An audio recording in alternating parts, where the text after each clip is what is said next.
đại cô xia nhà ta cả lời đại xia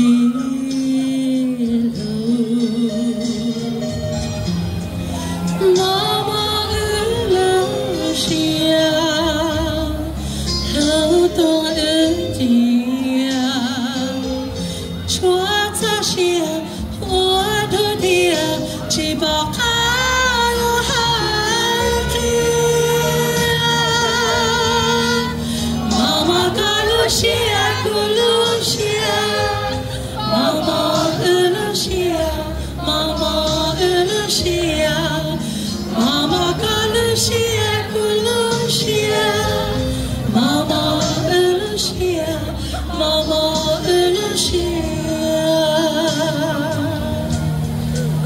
có nhớ mình cha là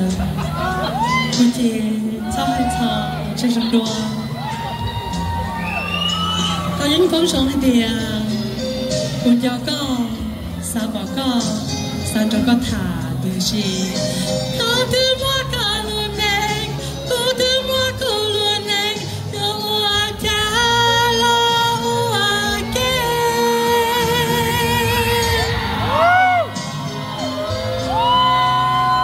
thank you I love you all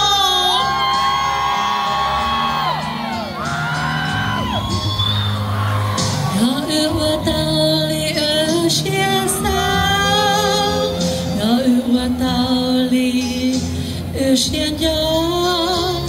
yêu mua lời dài phải cho là ta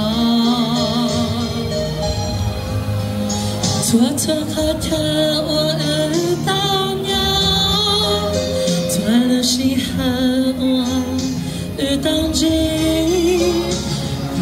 qua cô cho xưa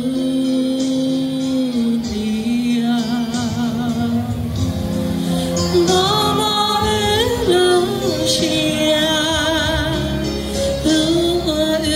tia chúa ta xia ư thứ tia chỉ bảo